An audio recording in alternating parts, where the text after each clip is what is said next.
Hello दोस्तों, हमारे YouTube channel पर आपका बहुत बहुत स्वागत है। जैसा कि आप सभी को पता है, director general armed force medical service यानी कि DGAFMS में आपकी है जो ग्रुप सी के जो सिविलियन की पोस्टें आपकी निकली हुई हैं, उनके बारे में ऑलरेडी आपको पता चल चुका होगा और बहुत सारे चैनलों पर आपने है जो इसके रिगार्डिंग वीडियो भी आपको देखने को मिल चुकी होगी। आज इस वीडियो के माध्यम से हम आपको बताने वाले हैं कि जो जो पोस्टें आपकी निकली हुई है उनकी आपकी है जो क्वालिफिकेशन आपकी क्या रहने वाली है और उसके साथ साथ आपकी एज वगैरह है जो क्या मांगी गई है, वो सारी जानकारी इस वीडियो के माध्यम से आपको देने की कोशिश की जाएगी। आपको यहाँ पर लिखा हुआ दिखाई देने वाला होगा, ये एक ऑफिशियली नोटिफिकेशन आपके स्क्रीन पर आपको दिखाई देने वाला है।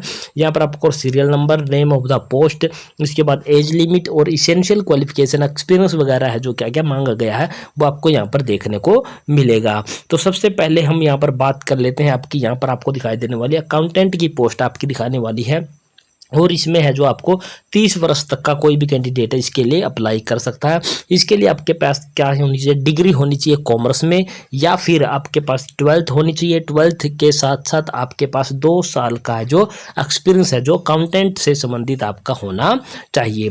इसके बाद बात कर लेते हैं आपके यहाँ पर स्टेनोग्राफर ग्रेड 3 की बात, सेकंड की बात कर लेते हैं।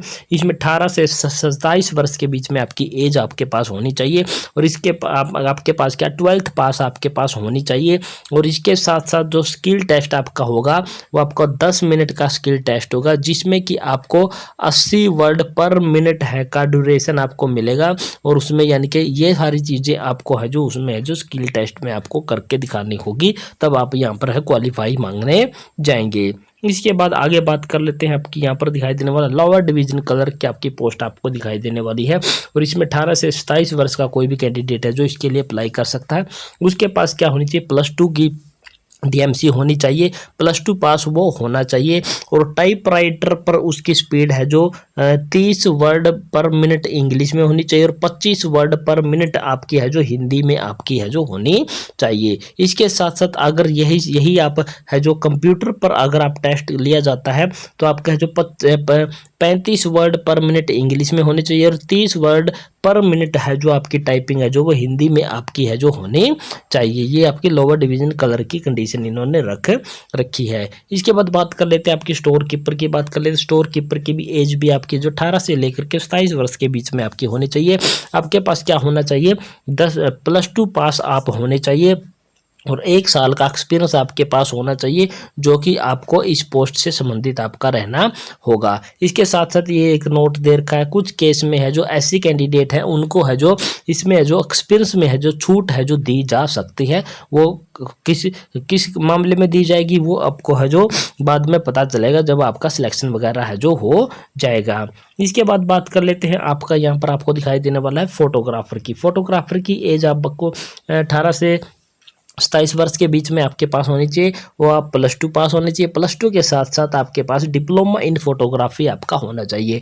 और ये जो पॉइंट नंबर 2 पर आपको दिखाई देने वाली डिजायरेबल, ये अगर आपके पास है 3 साल का एक्सपीरियंस तो भी ये बात बन जाएगी, अगर नहीं है तो भी आपका है जो बन जाएगी। ये वाला है जो आपके पास डिजायरेबल वाली क्वालिफिकेशन जरूरी नहीं होती है कि आपके पास होनी ही जरूरी होती है, लेकिन एसेंशियल क्वालिफिकेशन आपके पास होनी जरूरी होती है। इसके बाद बात कर लेते हैं आपकी फायरमैन की और इसमें 18 से 25 वर्ष के बीच में आपकी है जो एज होनी चाहिए।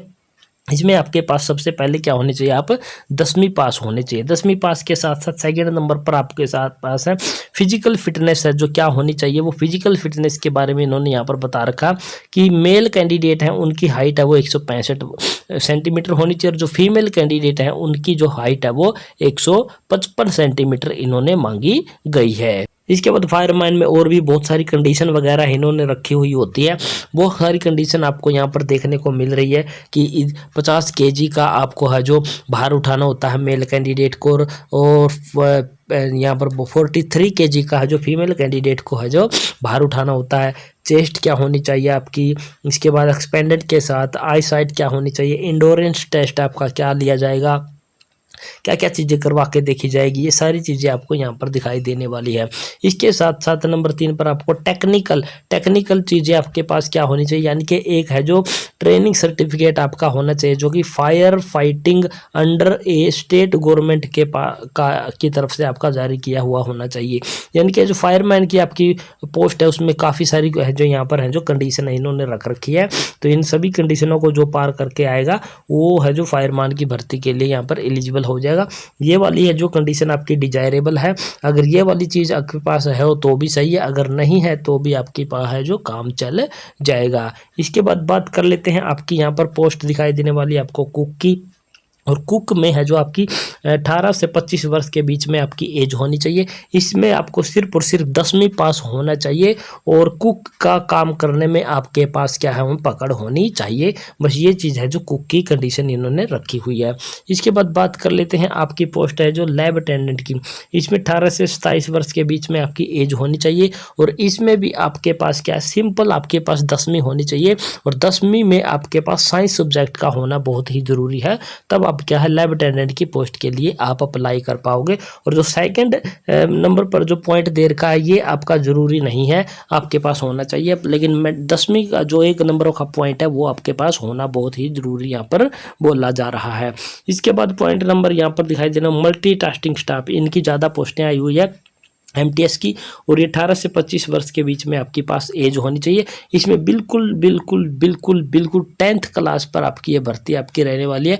इसके साथ आपको कुछ भी नहीं चाहिए, सिंपल आपके पास 10वीं पास होने चाहिए आप। तो उसके बाद आप है जो मल्टीटास्किंग स्टाफ है यानी कि MTS की पोस्ट के लिए अप्लाई करने के लिए एलिजिबल हो जाते हो। इसके बाद ट्रेडमैन मेट की आपको यहाँ पर पोस्ट दिखाई देने वाली है। इसकी है जो 18 से 25 वर्ष के बीच में आपकी एज होनी चाहिए। इसमें क्या होना चाहिए, सबसे पहले आपके पास क्या होनी चाहिए 10वीं पास हो आप होने चाहिए और एक्स सर्विसमैन है तो आपके पास है जी ट्रेड से संबंधित आप यहाँ पर आप क्या है सर्विस कर चुके हो तो एक्स सर्विसमैन होने चाहिए। उसमें आपकी है जो 10th की कोई भी कंडीशन आपकी नहीं रहने वाली है। इसके साथ साथ 10वीं के साथ साथ आपके पास क्या होनी चाहिए यहाँ पर अप्रेंटिसशिप होनी चाहिए या फिर कोई एक ट्रेड आपके पास होनी चाहिए। इनमें से कौन सी ट्रेड होनी चाहिए, आप फीटर यहाँ पर आपको जब सार जितनी भी यहाँ पर आपको क्या दिखाई देने वाली है, यहाँ पर फीटर है, इसके बाद वेल्डर है, वाच रिपेयर है, ब्लैक स्मिथ है, मॉडलर है, कटर है, पेंटर है, टिन स्मिथ है, टिन एंड कॉपर स्मिथ है, कारपेंटर है और उसके पास जॉइनर है और सायर है। इनमें से कोई भी एक ट्रेड अगर आपके पास ITI में उपलब्ध है तो आप है जो ट्रेडमैन मेट का है जो यहाँ पर है जो फार्म भरने के लिए एलिजिबल माने जाओगे। इसके बाद बात कर लेते हैं अगली पोस्ट के बारे में। अगली पोस्ट आपकी क्या रहने वाली वाशरमैन, और वाशरमैन में आपको कुछ नहीं मांगा हुआ। इसकी एज बता देता हूँ 18 से 25 वर्ष के बीच में होनी चाहिए और उसके साथ साथ आप केवल और केवल 10वीं पास यहाँ पर होने चाहिए। इसके बाद बात कर लेते हैं यहाँ पर कारपेंटर और जॉइनर की। इसमें भी आपके 18 से 25 वर्ष के बीच में होनी चाहिए। सबसे पहले आपके पास 10वीं पास होनी चाहिए। इसके साथ साथ आपके पास है जो जॉइनर जो कारपेंटर या जॉइनर का आपके पास क्या होना चाहिए ITI का सर्टिफिकेट होना चाहिए और 3 साल के आपके पास क्या है ट्रेड का एक्सपीरियंस भी आपके पास होना चाहिए। इसके बाद टिन स्मिथ की बात कर लेते हैं। ये 18 से 25 वर्ष के बीच में आपकी एज होनी चाहिए, 10वीं पास होनी चाहिए, ITI का सर्टिफिकेट होना चाहिए और 3 साल की आपके पास क्या है एक्सपीरियंस भी होना चाहिए। तो ये सारी पोस्टों के बारे में हमने यहाँ पर बिल्कुल क्या है विस्तार से बता दिया कि क्या आपकी क्वालिफिकेशन है, क्या आपकी एज मांगी गई है, क्या सर्टिफिकेट मांगा गया है, कौन से में एक्सपीरियंस मांगा गया, सारी जानकारी हमने आपको यहाँ पर आपको दे दी है। एज रिलैक्सेशन की बात कर लेते हैं। OBC कैंडिडेटों को 3 साल की एज छूट दी जाएगी और SC कैंडिडेटों को 5 साल की छूट दी जाती है और 10 साल की छूट किसको दी जाएगी, जो SC हैं, ST हैं और ST SC के साथ साथ वो क्या है फिजिकली हैंडीकैप्ड हैं तो उनको 10 साल की छूट दे दी जाएगी। और कैंडिडेट जो आपके हैं OBC कैटेगरी के उनको है जो 3 साल की छूट आपको यहाँ पर दी जा रही है। एक्स सर्विसमैन को अलग से छूट दी जाती है और सेंट्रल गवर्नमेंट वालों को अलग से छूट जाती है। और जो विडो है, विडोवर वुमन है, उनको है जो अलग से है जो एज में छूट दी जाती है। उन सभी के बारे में यहाँ पर है जो जानकारी आपको लिख कर दिखाई गई है, आप इसको है जो पढ़ सकते हैं। ये ऑफिशियली नोटिफिकेशन है, ये वीडियो के डिस्क्रिप्शन बॉक्स में भी आपको प्रोवाइड करवा दिया जाएगा। तो ये थी पूरी जानकारी दोस्तों की जो भी आपका है जो यहाँ पर आपको जो आपकी आई हुई है DGA FMS में जो आपकी भर्ती आई हुई है, उसमें आपकी है जो सभी पोस्टों की क्वालिफिकेशन और एज के बारे में हमने संपूर्ण जानकारी इस वीडियो के माध्यम से आपको है जो प्रोवाइड करवा दी है। और आशा करते हैं हमारे द्वारा दी गई जानकारी आपको क्या पसंद आ चुकी होगी। पसंद आई तो हमारे चैनल को आपने क्या कर देना, सब्सक्राइब कर देना है। सब्सक्राइब करने के साथ साथ वीडियो को अपने दोस्तों मित्रों के साथ आपने शेयर जरूर कर देना है। तो जय हिंद, जय भारत दोस्तों।